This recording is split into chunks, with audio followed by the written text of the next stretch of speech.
All right, everybody. Thank you so much, everybody, for joining in from all parts of the world. Again, thanks again, Ali and Paklaunch, for putting this together. Very excited to have our guest, Burhan Hamid here. And I'm Ahmed Malik. I'm the co-founder CEO of a company called ScalePost. We help generative AI companies get content access from publishers like Time, actually. And we work with many publishers and as well as AI companies such as Perplexity, and Time is one of our awesome partners. And more importantly, I think Burhan and his journey is very exciting. It's a very amazing place to be in where he's at, and especially Time, given that it's 100-year plus legacy brand that's not just relevant, but actually extremely, kind of looked up as for a source of a lot of different types of information. So I'm very excited to welcome him. I'll do a quick intro, which is hard given all his kind of awesome work. So Burhan is currently the CTO at Time. It's a brand, 100+ year brand with an audience of more than 100 people, 100 million people globally at this point in time across various platforms.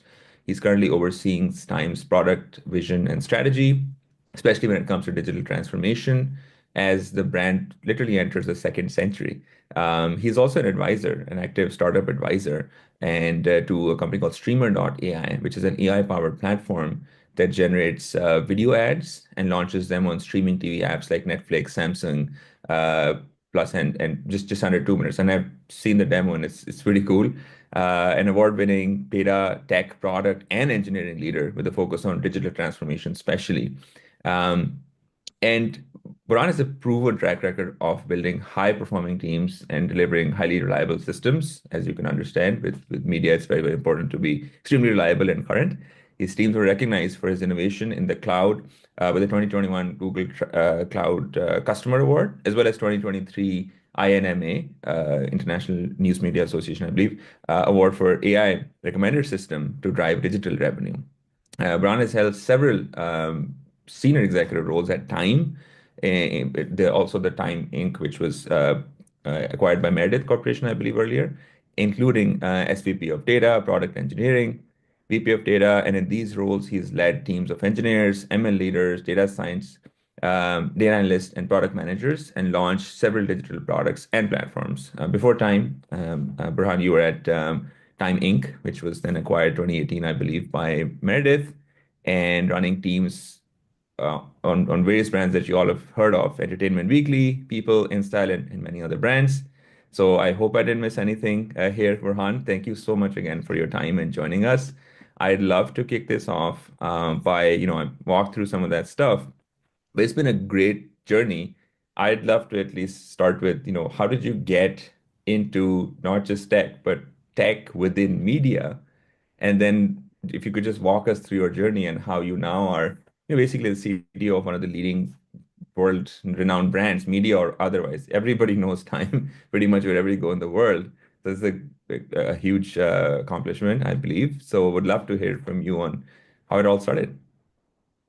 Well, first of all, Ahmed, I feel like I need to bring you with me everywhere as my hype man. That made me feel really good. The whole history. It's been quite a while. It doesn't feel like it for me, but yeah, I've been in the space for 25 years now, and it all started with a stroke of luck. I had a friend who was an intern at Time Inc. that had graduated from college just one semester before me, and he happened to give my resume to the person who sat next to him, that ran the help desk. So I started off answering phones at the help desk.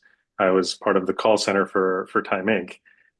In New York on the seventh floor of the Time and Life building, and that was in the year 2000, so a long time ago. But yeah, that's where I started, and immediately I had no intent of specifically being in media, right? I was an information systems major at SUNY Stony Brook in Long Island.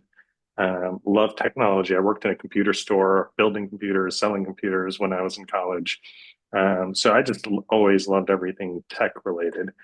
And it just happened. I just happened to be fortunate. And it's not fortunate. It's also, even back then, it was it was I was acutely aware about my network, right? Like being able to make sure that I'm connected with people and maintaining conversations and communication with people even after they left school.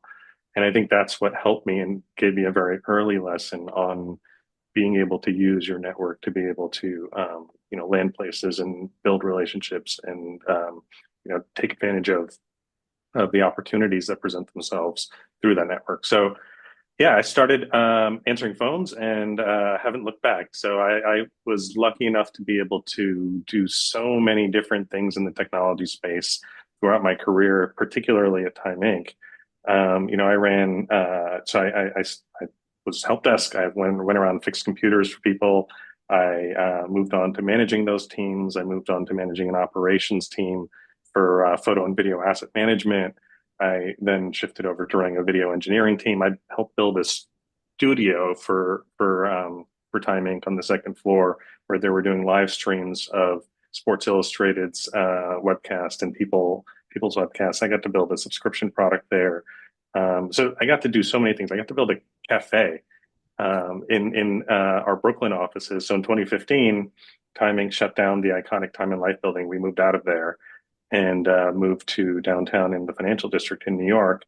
But we also had a leader, his name is Matt Bean, awesome guy, who wanted to create a kind of more of a research type space, a cooler space for the tech people and the creative people in Brooklyn.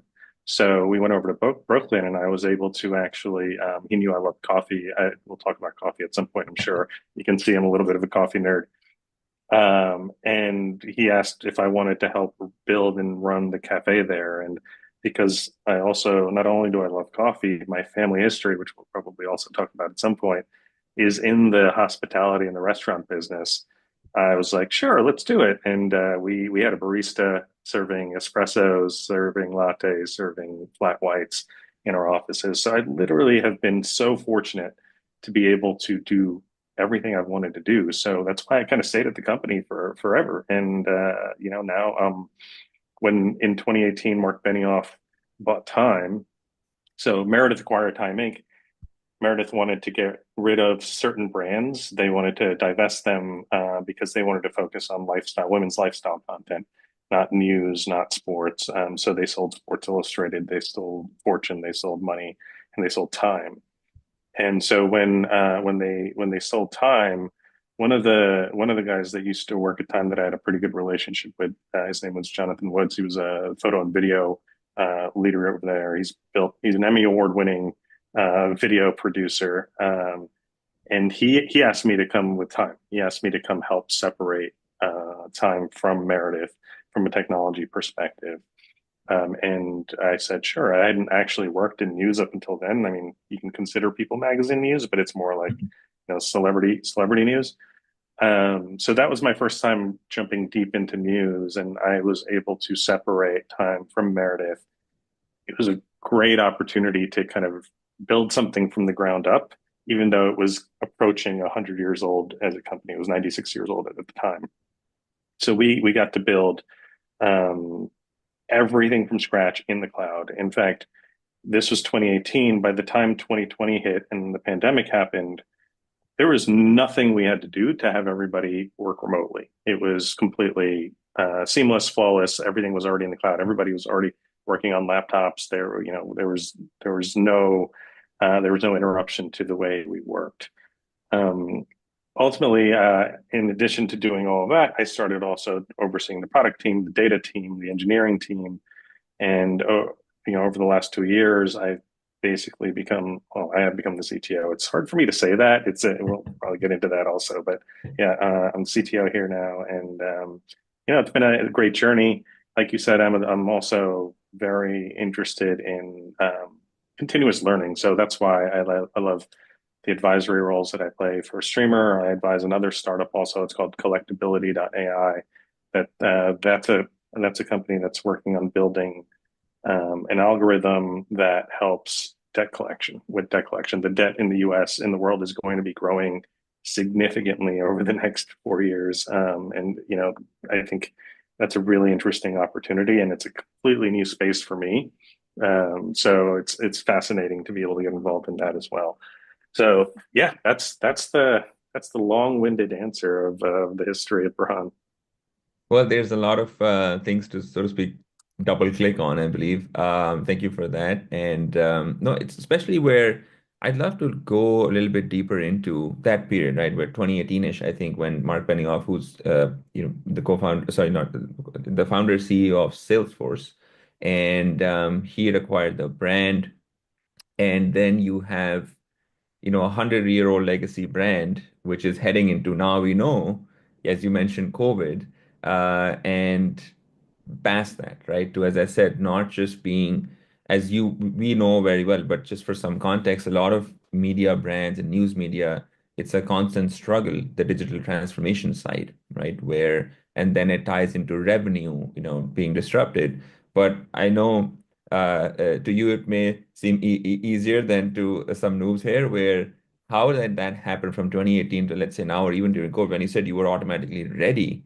What s- like inspired that, and how was that journey like? Because, for example, if you weren't ready, it's easier to say now, but it might have been a very big low moment for time itself, let's say, where if you don't adopt quickly or if you're not at the head of the action, it's a survival question, right? For a lot of media brands, unfortunately, right now, it's not just thriving, it's surviving as a challenge as well.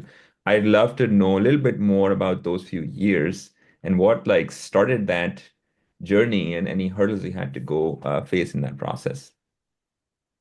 Yeah, I mean, it there's no doubt that media is a challenging space. Publishing, particularly, is a challenging space. No one in publishing is going to deny that, right? And every day we are thinking about ways to, to stay afloat, to stay alive, to build, continue to represent this amazing brand that's been around for so long and is held in such high esteem throughout the world. During COVID, I mean, it wasn't, of course, it wasn't all me. I'm so lucky that the entire organization, not just the technology organization, but the entire time organization was just like, okay, we have to do this. We're going to do it. Right. It wasn't that nobody was like, oh, I don't want to work from home. I don't know how I'm going to do this. It was just like, okay, we have to do this. Like tech is not a hurdle here. It's really about how are we going to execute. Now, prior to COVID, I mean, this is fascinating in terms of how print magazines are produced. If you came into our offices, you would see that, a time goes out once a week and they have a wall, literal wall with where they print out every page of the magazine. It's like a storyboard and they figure out where everything is going to go. And they had to do all of that digitally. And they got it done. I don't even know what tools they actually use to get it done. That's the beauty of some of the folks at Time is they are just curious and creative and solve their own problems in many ways. So they don't even make it to me. But they embraced all things digital while still, the print magazine is still like the flagship for everything we do. The cover of Time is the thing that really everybody identifies with throughout the world. So we've been able to maintain that while also focusing on how do we work digitally, how do we grow digitally, how do we monetize digitally? Because we all know the print side, it's going to, even though the cover is iconic, the readership on print is going to continue to decline, over time. Makes sense. I mean, that's a very interesting segue actually into the world of AI, which is, where we at ScalePost live in. And just to give a lot of folks, here context where, every business now has to think about this new AI, generative AI, healthcare, transportation, you name it. Very few businesses are not going to be impacted by it. But it's kind of an interesting space if you're if you're a publisher, especially a name like Time, where it's not just about the readership side, where you have the new AI bots that are kind of using your content, but you could also use AI as a tool as well, right? So there's both kind of segments, and you are a very valuable input to the AI companies as well. So a lot of, generative AI companies will train on content like Times, and even there, interestingly, Time has been really at the forefront of the innovation, where you've done deals with for your content with Perplexity. You've done deals with OpenAI. I'm sure there's many more stuff that is happening.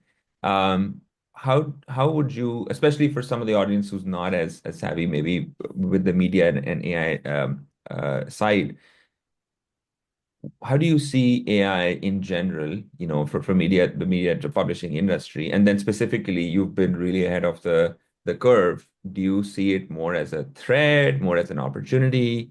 Would love to kind of go deep in that. Yeah, I mean, I think we at time were very quick to act and work with alongside the tech companies, right? With OpenAI, like you said, Perplexity, OpenAI, we've publicly announced deals there, and I think that's benefited us. I think that creates a lot of opportunity. It also creates a culture of wanting to innovate internally. When you do deals with some of these platforms, you also get access to their tools, which really creates a flywheel of innovation internally. And not just innovation, really more like curiosity to want to try new things as opposed to resist. Because many newsrooms, many media companies, their instinct is to resist. And I'm not saying that doesn't or didn't exist at the time, but there's also the desire to be curious once seeing how things work, right? So I know there was a question about 11 Labs here, and I'll give that as an example. We got introduced to 11 Labs because of my work with Streamer. So we are using on the Streamer side of the world 11 Labs to do text to speech. And so I built a relationship with their folks. I met them at Google Cloud Next at one of the conferences. And, I was talking to our CEO at the time, and he was interested in doing audio for time. And I wasn't completely sold, and I'm not completely still sold on, a web browser approach to audio.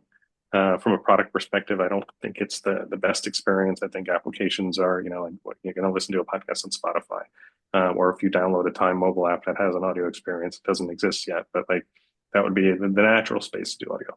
But it was in the spirit of experimentation. We said, well, let's try it. And I reached out to the folks at 11 Labs and said, hey, putting my time hat on here for a moment, you want to do a partnership? And they were extremely supportive. They had a product called Audio Native, which basically you drop onto an article page, and it reads the article and automatically turns it from text to speech. So it was literally, 2 hours worth of work. I wrote the code for this and deployed it to time.com. And so even I could do it, right? Like that's the way I explained it to my team. And it's still there. And so that was the beginning of the relationship. And the reason I went into that whole long story about 11 Labs is that when we first put it on the site, we gave the editorial team full control over when to deploy it, right? They could tag an article with a tag called audio, and then the player would show up. That was there for about 6 months, and then 6 months into it, the editor in chief sends an email to me saying, "Can we just put audio on everything on the site?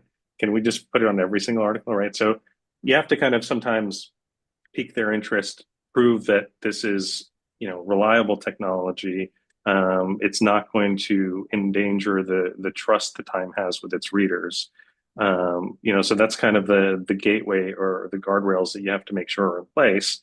Build that trust internally, and then that unlocks the ability to do more. So that's the way that started, and all of a sudden now at the end of 2024, we have this amazing AI experience that we launched for Person of the Year, right? And that kind of puts it all together in a way that no publisher has done yet.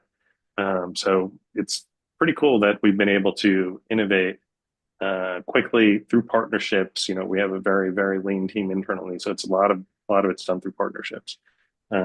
Companies like yours, companies like 11 Labs, companies like OpenAI and Perplexity have all been part of it one way or another. Google Cloud, that we work with so many different platforms and partners that support us in being able to do what we do. That's amazing, and you make it seem a little bit easier than it probably is. I generally know that because we work at ScalePost, we work with a lot of media publishers and companies, and to me, it's like the time will move very fast. We know that. We all know that. So, which is again, you still are again, I'd say 100-year-old organization essentially with sizable team. Um, it seems there's a lot of alignment, or maybe there's other things that need to be done where you are able to move fast without kind of compromising on the reader's kind of experience or trust. Which to me still I would, I mean, it's an hour-long conversation in itself on how you are able to be so nimble, because what we're looking at is the output, and it seems like it's across different teams, especially with the new. Any interesting insights on, the Time Person of the Year is, again, time manages to be very relevant, and then, it was Trump recently. Any thoughts on how that experience was? It's a very unique thing, and the whole experience was also really amazing on the from a reader or kind of like a listener now also side. Would love to any quick thoughts on because that was a really it's not just relevance, for a legacy company to not just be relevant, but to actually be driving the conversation, to be the driver of a lot of these things itself, not just have a front row seat. Would love to know any unique things that might have happened there. Well, yeah, first of all, what I'll say is that it may seem like we're moving fast externally, but to me, it feels like we're not moving fast enough, right? Like I feel like it's been 2 years since GenAI, since OpenAI, all that stuff has happened. And, that's a long time when it comes to technology, right? A lot can happen, a lot has happened. And I think we're just moving faster than other publishers, but I still feel like we can be moving faster. Now, that said, in terms of the Person of the Year experience, I can drop it in the chat for anybody who wants to play around with it, so that we have a little bit of a show and tell also. But give me 1 second. Ali, I'll share it with you, and then you can share it with everybody else if you'd like. But the experience is, we learned a lot from it. We learned a whole lot about what works, what doesn't work, and that's going to set us up to be able to do more, and also do less, right? Because there are certain things that were just cool, but not really used, right? So we made sure we put data collection on everything, right? So we tracked how many times people interacted with which components of the AI bar. The AI bar itself was very subtle. Right? Like if you're just a reader, and that was intentional. We wanted to not take away from the reading experience of time.com. We didn't want to take away from the 25-minute article. But if the 25-minute read was way too long, you don't have the time for that. We gave you the tools to be able to summarize it, to dive deeper, to experience it in a way that made sense for you. So just to really quickly go over it, we had a feature for summarizing the article into short, medium, and full length, which would just output it at various lengths for you in text. We had the ability to then read that article out loud using the 11 Labs audio player. We had the ability for you to chat with the article itself, right? So it was very guardrailed and focused conversation about everything related to Donald Trump that Time has written, right? Not just from that article, but also historically.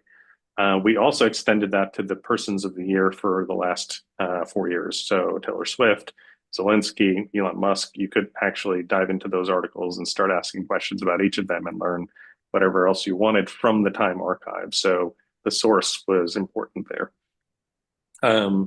We had a conversational voice. So you could actually have a conversation with the article using 11 Labs conversational AI platform. And then we also allowed you to, through AI, translate the article in, I think it was 6 or 7 different languages. So that provided a holistic end-to-end experience that theoretically expands our reach, right? To not just the people in the U.S. who have the time to read the 25-minute article in English, to people who are who are hard of seeing, they can listen to it. People who are in different languages, people, the accessibility component is not just great because it democratizes the content. It's also great because it grows your audience, right? So it's a win-win in so many ways. So what we saw was that the component of the AI toolbar that people engage with the most was to summarize it. I think some of the things we learned from it are that we need to make sure people saw the toolbar more, more prevalently, particularly on mobile. So, that's a UI design learning for us. So there's going to be, ways we're going to incorporate that into potentially the rest of the site this year. We're working on a redesign of time.com. So all that's going to come into play at some point. We're going to bring it together for the entire site. Oh, that's amazing. And what I can see is from at least as a consumer of a lot of kind of AI chatbots and AI tools as a user, we are seeing also in Silicon Valley a lot of companies going for we have AI, let's do something with it. What I saw again, I've interacted with the whole experience. We do work with 11 Labs. I'm always like looking at what's going on. Actually, is one of the best use cases in my opinion that I've seen of actually getting an outcome versus here's just AI and we're doing this AI stuff, right? This is where the audio, the ability to chat, and I mean, I found it to be very ahead of its time, but it's very interesting where I think a lot of uh, a lesson to learn here is where what you're saying struck with me, where you're saying, hey, we're not moving fast enough, whereas everybody else on the outside will be like, this is nobody can move generally faster than that because we work very closely in this space. I feel like that may be also another reason why you're constantly kind of pushing something. And I think that's interesting segue into what I find, of course, this media and AI space is very exciting to me, but on a personal level, would love to understand a little bit more. There's not that many people that look like you and I in the generally CTO roles, especially not in media, right? So it's very exciting to have you there. But that journey, I'm sure, is not like a linear one. And I'd love to hear about your personal journey, any things that work well for you, the way not. A lot of folks that we have here are entrepreneurs. A lot are very entrepreneurial roles within corporations, right? So, to go up a corporate ladder, you need to be entrepreneurial, is my humble opinion. So I think these lessons or these kind of data points might be very relevant for, if not all, most of the folks joining us today in later reviews as well. Yeah, I mean that's we can talk about that for quite some time, but there's a few things I think. One, yeah, Pakistani folks, I mean, are phenomenally entrepreneurial. From just from my family, I look at everybody that I know, and they're all hustling one way or another, right? And I think that's fantastic. And part of that is in me, but part of that early on is something I feel like I didn't develop enough, the entrepreneurial spirit. And now I'm trying to circle back on it and trying to execute on some side projects there. Um, but the reason I say that, like for me, was I saw. So my grandfather came here over 50 years ago. He came in 1968 to the U.S. And when I was growing up, I was the second U.S. born person in my family. The only person born before me was my older brother, a year and a half prior to me. And so it was very normal for us to be very cocooned in only the Pakistani community right around us, and not be exposed and not assimilate with the rest of the culture here. And I still remember when I was 17, my older brother was in college, and all of his friends were Desi friends. I was like, I don't want to do that. That's not the life I want, right?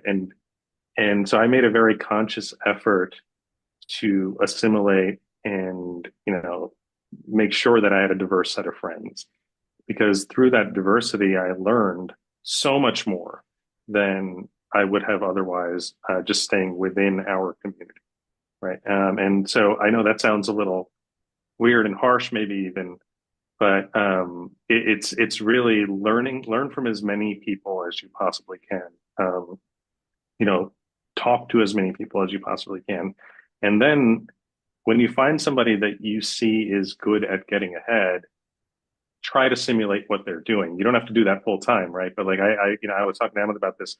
Like put on the hat of your most aggressive, privileged friend when you're asking for a raise or when you're asking for a promotion or when you're trying to approach a job or when you're negotiating a salary, right? Like make sure you do that. You don't have to be that person all the time, but you are it's completely reasonable for you to put on that hat, right? Or put on that persona and execute that way.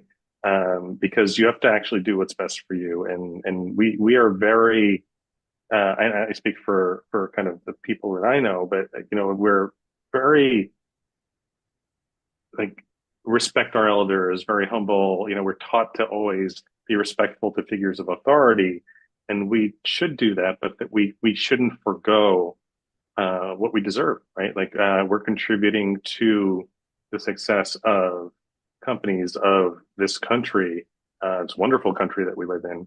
Let's be a part of it. Let's also get what we deserve out of it, right? So that's the advice that I would give to people is, talk to as many people as you can, learn from them, and try to simulate them so that you can be successful as well. No, thank you, Burhan. Those are like, I think for anybody who's listening, I would, and when we share the recording, hopefully we can record this. I would say listen to this again because this is for me, like I resonate a lot with that, where, a lot of us, I of course moved recently, like maybe 15 years ago, and then you're kind of, you start from scratch, but definitely having that diverse group of people around you to have those kind of role models. And frankly, I really wanted you to be here so that you can, a lot of folks in the audience and who'll see later will see that in you. And even though we may look the same, but even it's even more important than that. But the key is it can come in, all sorts of shapes and sizes to be kind of curious. I take that to heart, and I appreciate you kind of sharing that very openly. And it's certainly something that continues to work for you. I've seen that with you in person, kind of as well. Um, I did want to kind of leave some time for some Q&A. We have some interesting questions. We're probably going to have more, but before we do that, I'd love to understand just one more thing. Where are there any asks that we us or the community can help you with? Or also, I'll also do this at the end. If there people want to get in touch with you, what's the best way for that? Yeah, I mean, some of the things that I've observed that I'd love to see more of, right? I think that, um, and again, my experience in the community, this is very new for me, right? Like I'm finally starting to give back a little bit to our own community, but I'd love to see more Pakistani women in tech doing better. I think that we have tremendous talent, across the board, and I'd love for the community to support our women better. In terms of my ask, you know, how can I help? That's what I want to know, right? Like if I can help you, if you're a startup and you need advice or any advisory related, happy to help there. If you're a VC, you want me to evaluate a company, I do that all the time. I'm happy to do things like that. Really, I'm at the point in my career, in my life where I'm starting to think about how do I give back? And so, yes, I likely won't be able to help every single person here, but maybe I will, right? So if there's anything I can do, the way to reach out is through LinkedIn. I'm happy to contribute to projects in any way possible. Really, that's the only thing I'm looking to do in the next phase of my career, really. I appreciate that again, Burhan, for offering that as well. And when I was chatting with you before as well, a couple of times, I want to highlight that Burhan was very open and actually very strongly wanted to kind of support the community and kind of know more about maybe the startup ecosystem. And we talked about more women being kind of Pakistani women being up there in different kind of roles. So that was very, very, very nice of you to offer that. And I really encourage folks to, if you do outreach, be a little bit more specific. And again, Burhan, you've always been very generous and, put us in touch with a few folks. You're, of course, very well connected on that side, the media side as well. But also, very, very interesting conversation anytime I talk to you. Very thoughtful, and I think people will have seen that here as well. So with that, I would love to, we've seen some of the questions. I'll start just in chronological order. I know, Burhan, you could see them as well. We did already talk about OpenAI, sorry, 11 Labs, but in case you want to address something there about the partnership with 11 Labs, are folks more inclined to listening and watching than reading? How is AI generated audio and video disrupting the industry? If you want, we can move to the next one. You did talk a little bit about that as well. Yeah, I mean, I think we talked about 11 Labs. I think the AI generated audio and video disrupting the industry is interesting. I don't think it is yet in terms of disrupting. I think it's more facilitating, and I think audio is probably the easiest use case for publishers to adopt because it's not taking the content and changing it in any way. Yeah, video still very early on. I mean, I do a lot of work there on the streamer side of the world where they're taking an approach that generates video ads using AI, and it's really interesting how that's going to disrupt ad tech, right? So there's what a big portion of the publishing industry is also the ads that you see on publisher websites, advertising, and it's some of the people don't realize this, but the biggest ad companies in the world are Google and Meta, right? Like they're actually ad tech companies in many ways. So it's that's why the opportunity with a company like streamr.ai is so interesting to me because it's tackling things like connected TV and ads, which are both very, very early state industries that need to be disrupted. So yeah, I think that's where we're going to see a lot of disruption. Maybe not so much on the publisher side yet. Makes sense. And then the next one is I want to make sure I read it aloud so everybody can also hear it. Is how can news organizations ethically leverage AI tools to enhance reporting while ensuring accuracy and transparency, especially when dealing with potential biased data sources? Hmm. Yeah, that's why our newsroom doesn't use AI, right? Like to do any reporting. They are very concerned about that. Now, what I will say is humans are also biased, right? So like our reporting, you'll always be able to find some sort of inherent bias, which is what ultimately makes AI biased also, right? So what Time tries to do a very good job of is challenge itself, challenge its newsroom to report on all sides of it. People don't like a lot of our reporting, right? They say, how could you make Donald Trump person of the year? How can you put Netanyahu on the cover of Time? How can you do all these things? Well, we do that, but we also do everything else, right? Like we try and report on. We just kind of try our best to state the news, to state the facts without adding, opinion to it. There are opinion pieces that are written; those are called ideas on time.com, and those are separate. But that's the way we approach it. We probably don't get it right 100% of the time. I don't think it's possible to get it right 100% of the time. But I've had people that used to work for me say, I wish Time would just take a stand on one side of an issue, right? And we don't do that. We just don't do that. And that leaves us in the middle.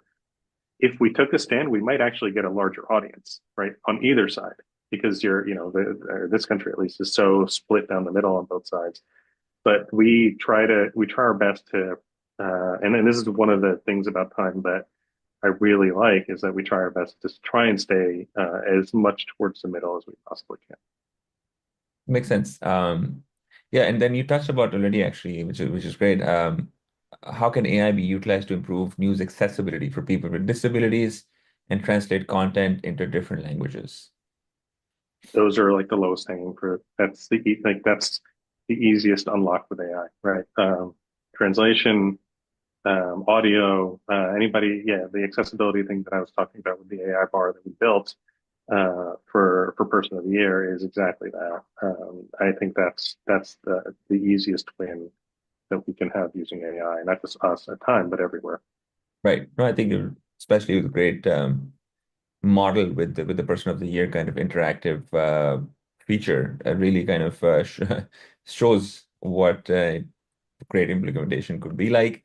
And then what another one now, switching gears a little bit, what practical steps should smaller indie print publications and emerging media outlets take to integrate AI into their operations while maintaining their unique voice and credibility. Well, you don't use AI, so maybe Yeah. I mean, I think so.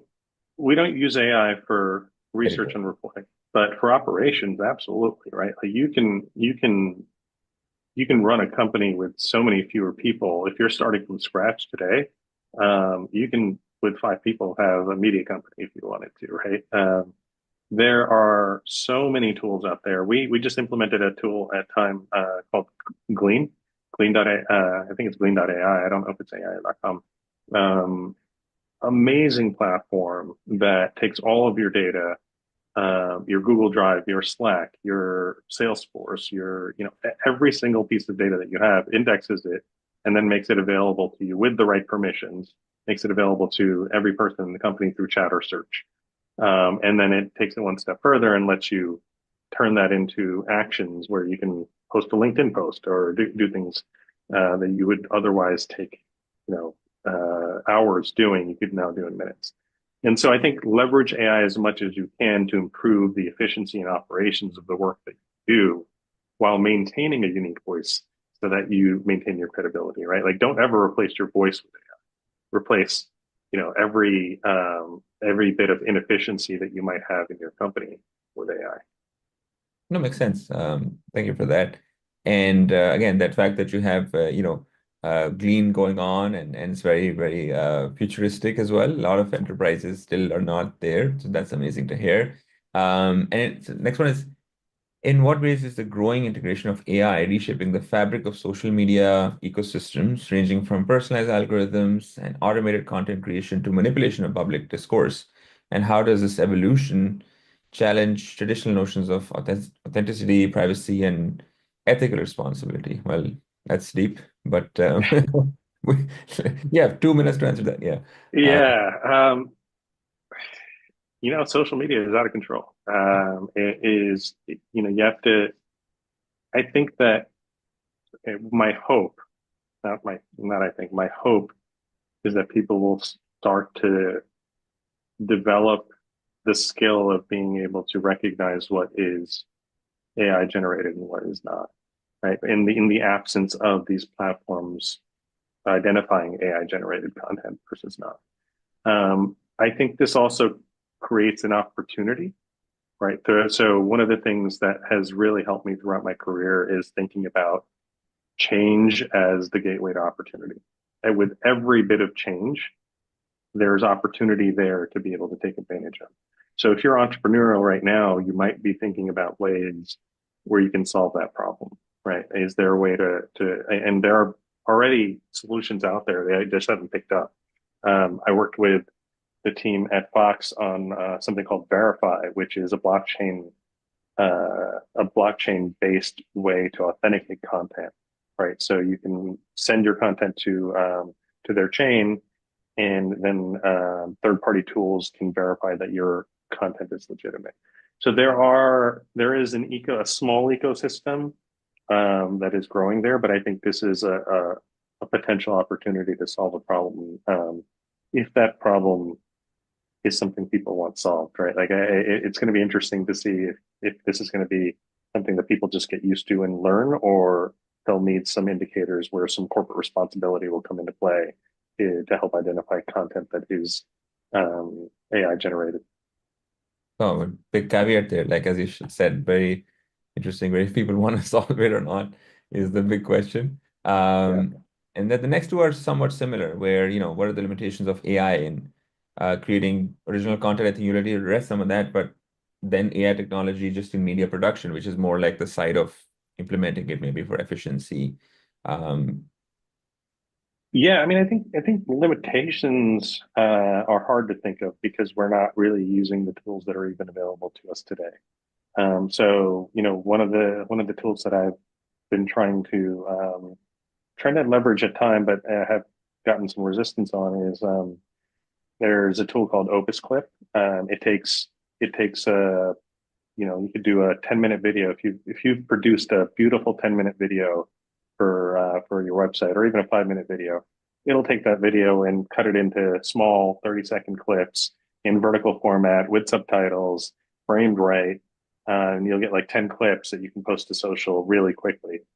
I think that the challenges are, or the limitations are more about, even though time has done a great job of adopting and being curious, there's always some element of, well, if this becomes so easy, I'm going to lose my job, right? Like that. So that human instinct of self-preservation is actually probably more limiting today than any of the technology is. Right.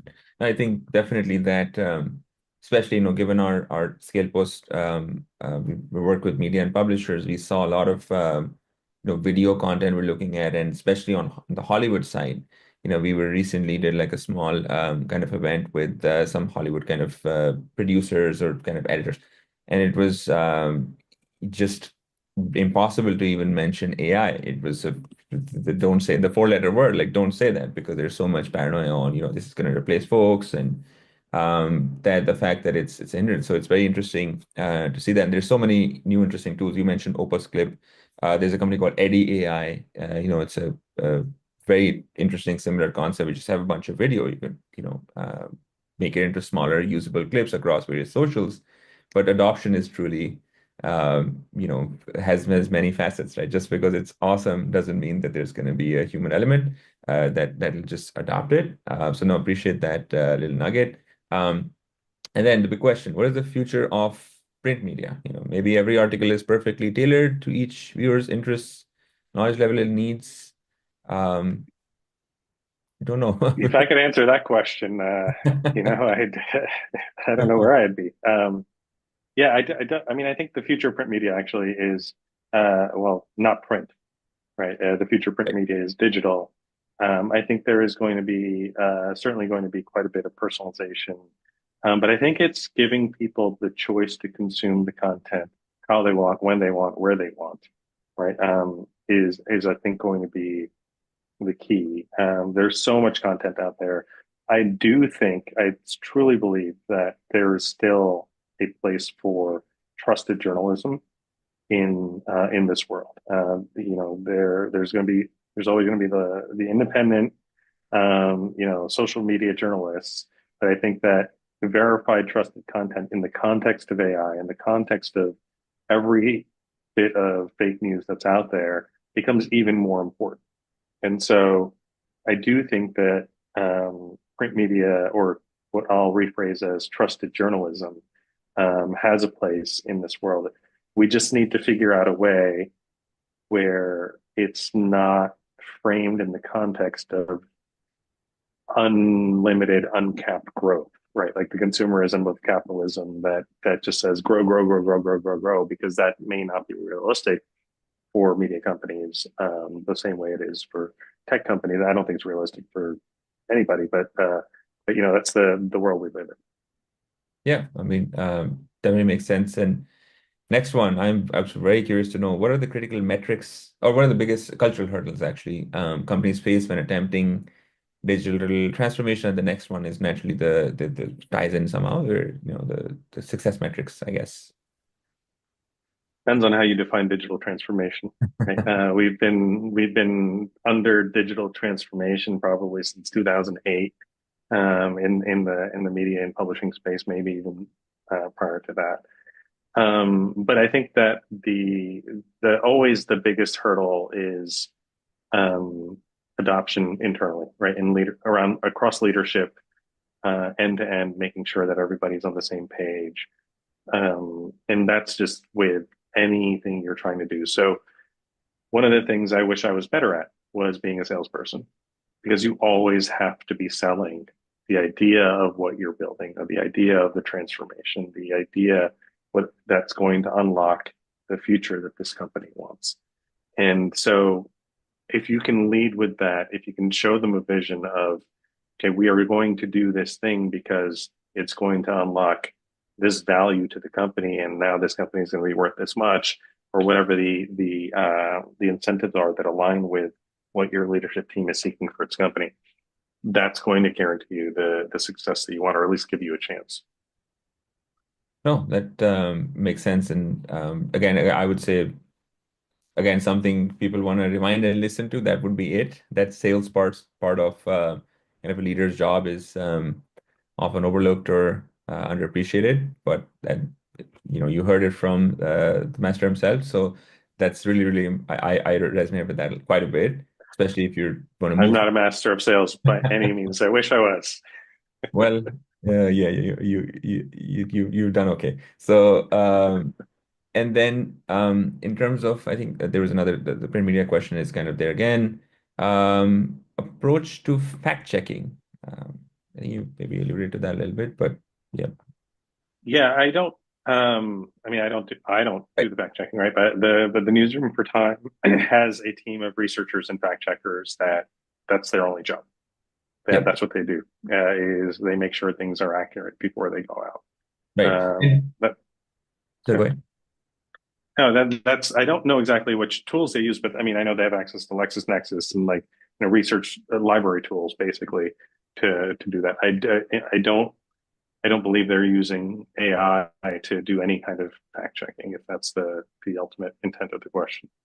And just for more context, there's more often than not, or almost always, there's a very fine line between the editorial, right, and the kind of a lot of business side, maybe a lot of overlap with the tech side, so they can, they make their own independent decisions. I mean, for the audience in general. So that's why it's not like, Burhan is personally responsible for checking any facts. That's their job. So, uh, Right. Yeah, that's I keep using the word newsroom, right, and I realize maybe people don't understand what that means here, but the newsroom is the editorial, the people, the writers, the editors, the fact checkers, the researchers, the designers, the creative people, the photographers. The newsroom is defined as the people that put out the content. The technology, the product organization manages the website, right? The tech that you use, the way it's displayed, the ad integrations, all that kind of stuff. So that's what my team does. So yeah, the fact checking, the editorial piece, the content piece is all handled by the newsroom. exactly. So there's that. So yeah, don't email Burhan on specific fact checking. Uh, so yeah, yeah, that'd be interesting. What is the most significant lesson you've learned throughout your career? And you have exactly 1 minute to answer that. So I mean, take it down. um, I think I talked about it already. I think the most significant lesson is probably change creates opportunity, and people that are receptive to change can take advantage of the opportunities that are created in that moment to do well for themselves and well for people around them. I could list out all a bunch of things I wish I had done better, but I think one of the things I absolutely learned was, take advantage of every moment of change. Now it feels like we have those once a year, or once several times a year, to create an opportunity for yourself to do something. Makes sense. I may have sort of skipped one. There was one about thoughts on roles, the role of paywalls in print journalism specifically. Um, that's an interesting one. I think people are tired of subscriptions. Netflix just raised its prices. There's so many subscription products out there. I think it makes sense for the New York Times to have a paywall because they were, ahead of the pack and they deeply invested in it. But I think that also um, there has to be a value exchange and there has to be uniqueness to what you're trying to access. I think there is an audience and for every publication that might be willing to pay a small audience, but it's not going to be the way you scale. That's why Time got rid of its paywall when our new CEO, Jess Sibley, joined. One of the first things she did was get rid of the paywall because I agree with her completely that news is something that it, it needs to be free to the public, right? Like that's how the other publication says democracy dies in darkness, right? Like you need to be able to actually share the news, especially when it's not completely biased news, and make it available to everybody. It's almost a public service. We see it as, while still trying to figure out ways to make money. Yeah, no, that's a great view. And again, Jess has been very like, very persistent on that, which is very interesting as a bold move. And you all have kind of really done a great job of that with the experiences around the traffic generation, and now, of course, with the AI side as well, right? Kind of being a part of that action as well. The next one is a little bit more specific, where somebody's asked if I have a small startup. So just curious, what are your current highest priorities, and what does a day in the life of the Time CTO look like? And no 2 days are the same. So sometimes it's putting out fires, it's negotiating deals, signing contracts, reviewing contracts. So a lot of it's boring work. But a lot of it is also I get the opportunity to work on some interesting things when I choose to work on them. Um, there's in terms of priorities, those are not defined necessarily just by me, right? Like for me, it's executing on what the business priorities are, what's going to drive the business priorities. So it's not like we work in a silo where we're kind of defining our own priorities. Sure, I want to get rid of tech debt. I want to do, build some features. I want to make sure we're using some interesting tools, keeping my engineers happy, all of that. But at the same time, our business priorities are what you need to drive. And I feel like I see this uh, being a challenge for a lot of engineering leaders is that they want to work on interesting engineering problems to solve. But if those problems aren't solving an actual business function or a business problem, then you're kind of wasting time and money. And that's so that would just be another bit of advice that I would give is like make sure that even as an engineering leader, you understand the business that you're working on very, very well so that you can solve problems for the business. That's very well put. And then we just have a couple of more. I know we have a couple of minutes. We'll try and squeeze in the last two kind of questions. So how will AI impact human resources in media in the future? Hmm. I think that the I said this about a year ago at a keynote that I made for Ad Monsters, and I'm going to repeat it here. For the people that are worried about AI replacing their jobs, I think the only risk is that somebody who knows how to use AI will replace your job, right? So go and use AI, go learn it, go learn all the tools, right? There's a question about how do you stay abreast with the latest tech trends. Just do it. Like dive in and start building stuff, start working on things. This is why I'm constantly working on four different projects or side projects at the same time, talking to people like Ahmed, talking to people, going to tech conferences, being part of this community, right? Like it's all about learning from each other. There's so many tools out there. You're not going to know all of them. You're not going to learn all of them, but and it's really hard to stay even up to date on what's happened in the last 3 days. And it's okay if you can't know everything, but you do need to make sure that you are making a conscious effort to stay in the community and continue learning. Oh, that's awesome. I think even the last one you already kind of addressed, where utilizing AI agents, similar kind of thought, again, even the last bit, I would say, folks rewind and listen to again, be very curious and experiment.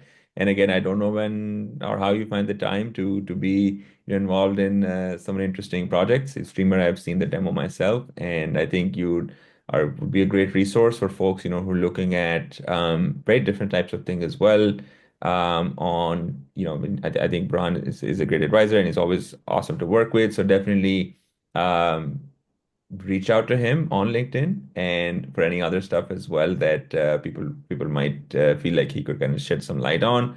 Ron, you are always very generous with your time. So thanks again for that. And again, thank you everybody for joining.